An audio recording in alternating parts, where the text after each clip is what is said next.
This young 65년 lady standing 65 beside me is year Meredith Sherwood. I think marriage. you know her, they're members of our church. And they're going to tell us about this group of young people, sitting on the back part of the cello, and I was always surrounded by music rehearsals, and I was always in the middle of an orchestra somewhere with my kids, and then kids do a mean thing to their parents. They grow up, and they move away, and they take their instruments with them. So I was lonely and looking for some kind of music that I could be involved in, that could be music all around me. I thought, what could I learn that could be in a group? So I went down and bought a ukulele for $50 at the Guitar Center and started looking online, and I found this amazing group, and we are right here in Yucaipa. We're the Yucaipa Ukes, and we meet every Wednesday morning, and they've been a group. Jennifer is our leader, and they've been a group since before Jennifer joined in 2015. 수요일 So 아침마다 we've 저거 been around a long time. We're looking forward to 우쿨렐레 anybody that'd like to 팀 join 있대. us. So thank you for having us.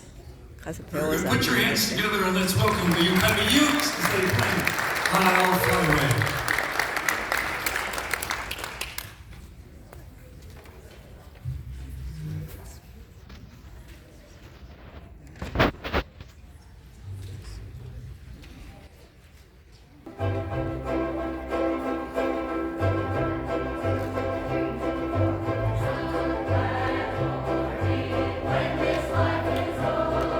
박수 쳐.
All right.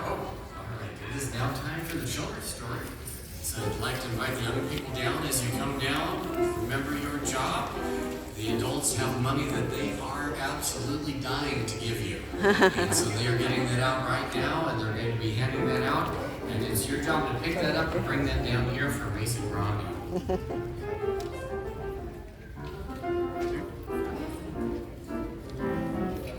많이 본. 네.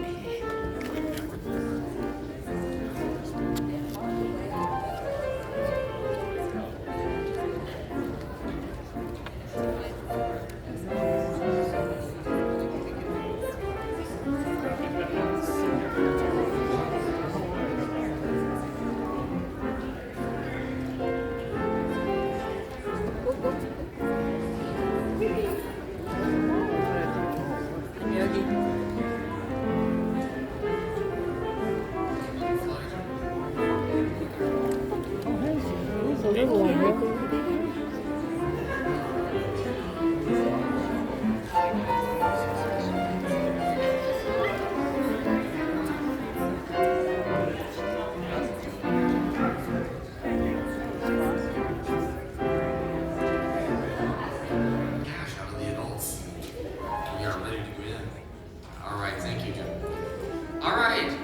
Happy Sabbath, boys and girls.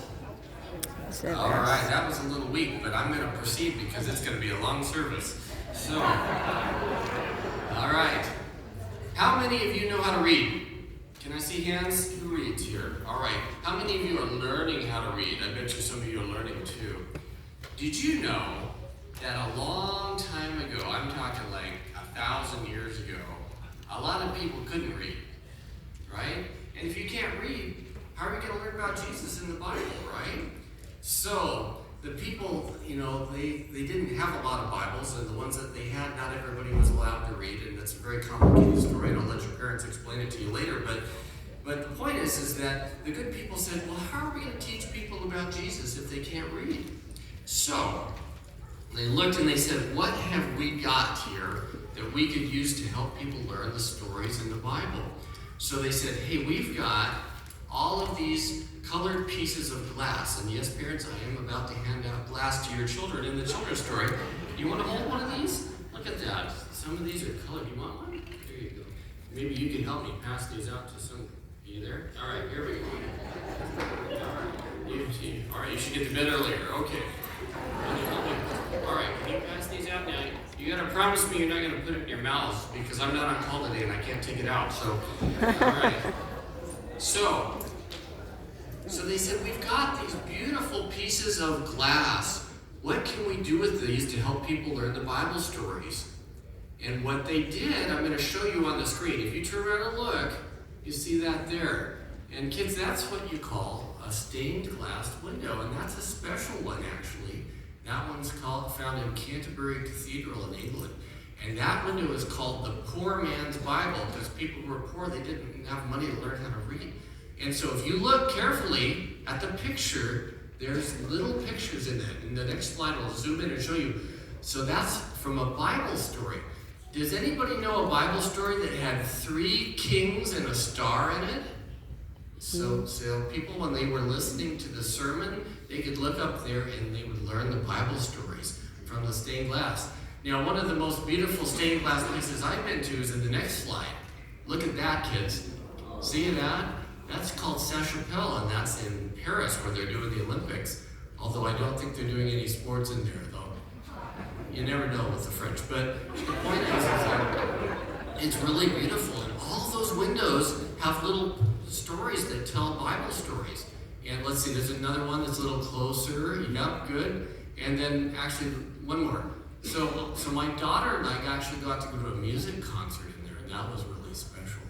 Okay, so now sometimes the windows got so pretty that people were worried that maybe people would be worshiping the pictures instead of God, which sounds kind of weird to us. Next slide.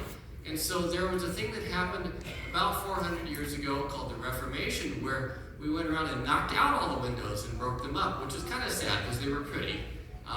But they didn't want people to worship them. And Dr. Bob tried to make them stop, but he was just a kid, so they didn't listen to him. Next slide. Okay, so this, kids, is my daddy. All right, that's me on this side over here.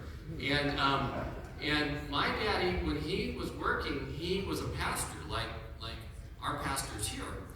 And when he got done doing that, he said, I think I would like to learn how to make, guess what, stained glass windows. But he didn't know how to do that, so he said, I need to find someone to teach me. And this month we're talking about discipleship, where we learn things from our Master Jesus. Next slide. So he went out and he found a master to teach him how to do this. And believe it or not, he found someone even older than him that was more experienced.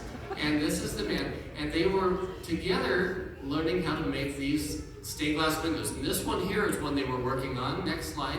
And that's in the North American Division office now. Next slide. And there's one that's in Tennessee. Isn't that pretty? And then one more. Okay, that one's, let's see. Oh, that one's in the North Pacific Union office. They made that. And people like to have pictures of Jesus coming. And sometimes with Jesus as a shepherd. Next slide. And here's one more he's making for a church in Hawaii right now. Isn't that pretty, huh? That's just a drawing. Okay, one of my favorite stained glass windows is really close to you. Next slide. Have you ever seen this window? Upside. Yes. Yeah. So there's a beautiful picture of Jesus with some sheep. He's our good shepherd. And there are colored little squares and rectangles all around there. Boys and girls, how many colored rectangles and squares are there in this? Don't act like you don't know. You've counted them. I know. There are 494. Wow. Test me. Not today. Not today. All right. But I like this window. Do you know why I like this window? Not because of the colored things. I like the picture of Jesus and the sheep. Because it reminds me of me when I want to be a disciple of Jesus. Sometimes I feel like all four of these sheep. So this is the yellow sheep, right? He's got Jesus at his back and he feels good and he's excited about what he's going to do. He feels bold and happy. Sometimes I feel like the yellow sheep. Not as much as I'd like, but sometimes, right? Sometimes I feel like the blue sheep. To me, the blue sheep looks worried. Doesn't the blue sheep look a little concerned? He's looking up at Jesus like, is everything going to be okay? Sometimes I feel like that, but I still got Jesus to look up to when I feel that way. Next slide. Oh, look, there's the green sheep. He's like distracted. He's like so cute. He's like, what, grass or something, So he's not even paying attention. But even when he's distracted, he's there with Jesus. But the sheep I most want to be like most of the time is this sheep right here. The white sheep, where Jesus is holding him and he's got his attention fixed on Jesus. So boys and girls, in life, we can learn things from each other when we are disciples of other people, but even more importantly, we can be disciples of Jesus. And no matter how we feel, we can follow him and he will lead us. Thank you for your attention today, and I hope you have a beautiful Sabbath. Go back to your seats.